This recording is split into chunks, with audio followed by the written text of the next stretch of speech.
রমজানুল মুবারক। আসসালামু আলাইকুম। নুসরাত জাহান ফারিয়া। সবাইকে স্বাগত আজকের ভোরের আলো নিউজে। প্রথমে থাকছে শিরোনাম। নির্বাচন বিলম্বিত হয় এমন সংস্কারকে না বলবে বিএনপি।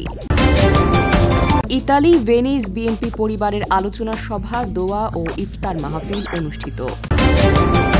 সাবেক সংসদ সদস্য মৃণাল কান্তি এবং তার স্ত্রীর বিরুদ্ধে মামলা করল দুদক। ভেনিস বাংলা স্কুলের ইফতার মাহফিল অনুষ্ঠিত।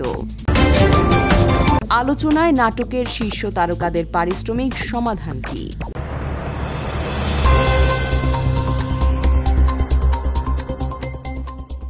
পাঁচটি সংস্কার কমিশনের দেওয়া গুরুত্বপূর্ণ সুপারিশের বিষয়ে জাতীয় ঐক্যমত কমিশন রাজনৈতিক দলগুলোর যে মতামত চেয়েছে বিএনপি তা এখনো দেয়নি। দলটি রাষ্ট্র সংস্কার করবে নির্বাচিত সংসদ, এমন নীতিগত অবস্থানের ভিত্তিতে জবাব প্রস্তুত করেছে বলে জানা গেছে।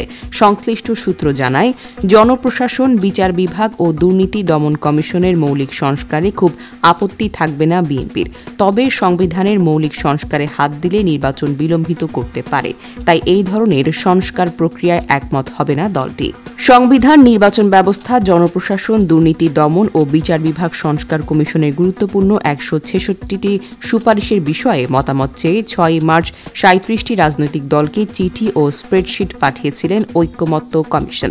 এই স্প্রেডশিটে বিভিন্ন সংস্কার প্রস্তাবের উপর একমত, একমত নয় এবং আংশিকভাবে একমত, এই তিনটি বিকল্পের যেকোনো একটিতে টিক চিহ্ন দিয়ে ১৩ মার্চের মধ্যে মতামত জানাতে দলগুলোকে অনুরোধ করা হয়েছিল। গতকাল মঙ্গলবার পর্যন্ত ১৫টি দল তাদের মতামত জানিয়েছে, বাকিরা সময় চেয়েছে। বিএনপি, জামাতে ইসলামী, জাতীয় নাগরিক পার্টি সহ ১৪টি রাজনৈতিক দল তাদের পূর্ণাঙ্গ মতামত আগামী কয়েকদিনের মধ্যে জানাবে বলে ঐক্যমত্য কমিশনকে জানিয়েছে।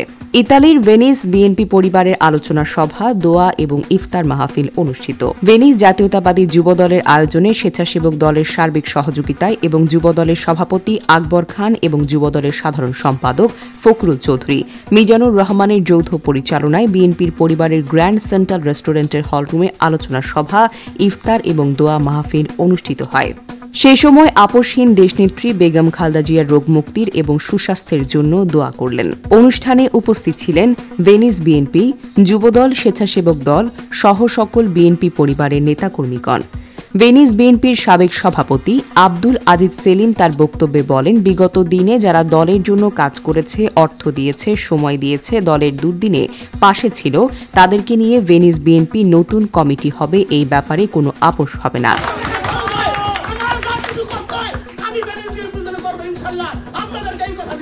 ভেনিস বিএনপির সাবেক সাধারণ সম্পাদক বলেন, আমাদের কমিটি বিলুপ্ত করেছে, কিন্তু আমরা যুবদল এবং স্বেচ্ছাসেবক দল এর সকল কার্যক্রমের সাথে সংযুক্ত থাকব। ভেনিস বিএনপির দপ্তর সম্পাদক শরীফ মৃধা বলেন, আমরা শুধু ভেনিস নিয়ে বসে থাকলে হবে না, আমাদের এখানে ইতালি বিএনপিতে নেতৃত্ব দেওয়ার মতো যোগ্য লোক আছেন। সকল ষড়যন্ত্র প্রতিহতে করে আমরা ইতালি বিএনপিতে স্থান করে নিতে পারি। যুবদলের সভাপতি আকবর খান বলেন, ফ্যাসিস্ট হাসিনা দেশ ছেড়ে পালিয়েছে, কিন্তু তাহার দোসররা যে কোনো উপায়ে দেশে রয়ে গেছে। তাই দেশে নানামুখী ষড়যন্ত্র চলছে। আমাদের সজাগ থাকতে হবে, সকল ষড়যন্ত্রকে প্রতিহত করার জন্য প্রস্তুত থাকতে হবে। এছাড়া আলোচনা সভায় উপস্থিত ছিলেন আব্দুল আজিজ সেলিম, আরফান মিয়া মাস্টার, ইব্রাহিম সর্দার, ফারুক শেখ, যুবরাজ দাওয়ান, শেখ আব্দুল জলিল, সিজার ভুইয়া, শরীফ মৃধা, তৌফিকুজ্জামান, মনোয়ার ক্লার্ক সরকার, জাহাঙ্গীর আলম, সাব্বির মিয়া, আনোয়ার হোসেন, কাশেম মিয়া, দিদারুল আলম, মিথুন মাঝি, জসিমউদ্দিন, আকবর খান, ফখরুল চৌধুরী, মিজানুর রহমান, রামিম দাওয়ান, মাসুদ রানা, পাবেল উদ্দিন, রাসেল মিয়া, আমানুর রহমান, আব্দুল হক, আব্দুল আলিম, রাজীব, আপন, সবুজ লাকড়িয়া সহ আরও অনেকেই। অবশেষে ইফতার ও নৈশভোজের মাধ্যমে অনুষ্ঠানটির সমাপ্তি ঘটে। সাবেক সংসদ সদস্য মৃণাল কান্তি এবং তার স্ত্রীর বিরুদ্ধে মামলা করল দুদক।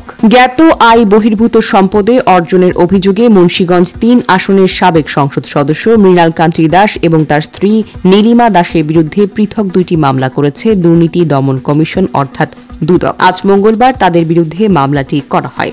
রাজধানীর সেগুন বাগিচায় দুদকের প্রধান কার্যালয়ে সংস্থাটির মহাপরিচালক আক্তার হোসেন এসব তথ্য জানান। তিনি বলেন, জ্ঞাত আয় বহির্ভূত ১,৫৫,১৭,২৩০ টাকার সম্পদ অর্জনের অভিযোগে মৃণাল কান্তির বিরুদ্ধে মামলা করা হয়েছে। তার ৮টি ব্যাংক হিসেবে ২,৪০,৯৯,৯০৬ টাকা সন্দেহজনক লেনদেনের তথ্য পাওয়া গেছে। আক্তার হোসেন আরও বলেন, মৃণাল কান্তির স্ত্রী নীলিমা দাসের বিরুদ্ধে জ্ঞাত আয় বহির্ভূত ১,৪৫,৮০,০৮৪ টাকার সম্পদ অর্জনের অভিযোগের মামলা করা হয়েছে। তার ৩০টি ব্যাংক হিসেবে ১৬,৯৯,৭০,৬৪১ কোটি টাকার অস্বাভাবিক লেনদেনের তথ্য পাওয়া গেছে। ভেনিস বাংলা স্কুলের ইফতার মাহফিল অনুষ্ঠিত।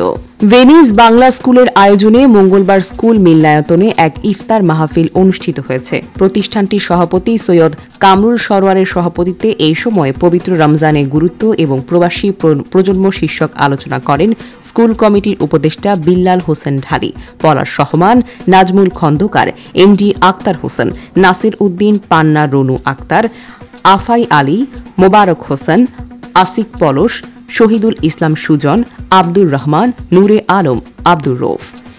ইফতার মাহফিলে বাংলা স্কুলের শিক্ষার্থী এবং অভিভাবক সহ বিভিন্ন স্তরের অভিবাসীগণ উপস্থিত ছিলেন। স্কুল কমিটির সাধারণ সম্পাদক সোহেলা আক্তার বিপ্লবী, শিক্ষিকা দিলরুবা জামান, সুরাইয়া আক্তার, মেহেরুন্নেসা, কাজল ইসলাম, মিম উদ্দিন, আক্তার রিক্তা, ভেনিস বাংলা প্রেস ক্লাবের সভাপতি এসকে এমডি জাকির হোসেন সুমন, সাধারণ সম্পাদক মোহাম্মদ উল্লাহ সোহেল সহ অনেকেই উপস্থিত ছিলেন। আলোচনায় বক্তারা বলেন, ভেনিস বাংলা স্কুল শুধু প্রবাসী প্রজন্মকে বাংলা শিখে সীমাবদ্ধ থাকে না, ধর্ম, শিক্ষা, দেশপ্রেম এবং সুস্থ সংস্কৃতি শিক্ষা দিতে প্রতি বছর ইফতার মাহফিলের মতো নানান আয়োজন করে থাকে। ইফতারের পূর্বে প্রিয় বাংলাদেশ এবং বিশ্ব মুসলিম উম্মার কল্যাণ কামনা করে দোয়া করা হয়। আলোচনায় নাটকের শীর্ষ তারকাদের পারিশ্রমিক সমাধান কি? বর্তমানে নাটকের শীর্ষ ৫ তারকাদের মধ্যে সর্বাধিক পারিশ্রমিক নেন অভিনেতা জিয়াউল ফারুক অপূর্ব। ২ বছর আগে নাটক প্রতি ২ থেকে ৩ লাখ টাকা পারিশ্রমিক নিলেও বর্তমানে তিনি একটি নাটক থেকে সর্বনিম্ন পান ৪ লাখ টাকা। শর্ত থাকে ৩ দিনে শুটিং শেষ করতে হবে। ৩ দিনের বেশি শুটিং হলে প্রতিদিন শুটিংয়ের পারিশ্রমিক নির্ধারণ করেছেন ১.৫ লাখ টাকা। কোনো নাটকের শুটিং ১০ দিন হলে সেক্ষেত্রে নাটক প্রতি পারিশ্রমিক দাঁড়ায় ১০ থেকে ১৫ লাখ টাকা। অপূর্বর সঙ্গে কাজ করা পরিচালক এবং প্রযোজকরা এই সকল তথ্য দিয়েছেন। বর্তমানে নাটক প্রতি ৩ লাখ টাকা পারিশ্রমিক নেন মোশাররফ করিম, নিলয় আলমগীর, মুশফিক আর ফারহান।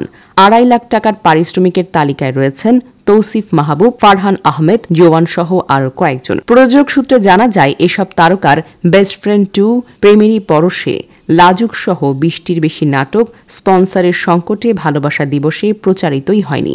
সেগুলো ঈদে প্রচারিত হওয়ার কথা রয়েছে। লাইক এবং সাবস্ক্রাইব করে ভোরের আলো নিউজের সাথেই থাকুন এমন জানা অজানা নিত্য নতুন আপডেট পেতে।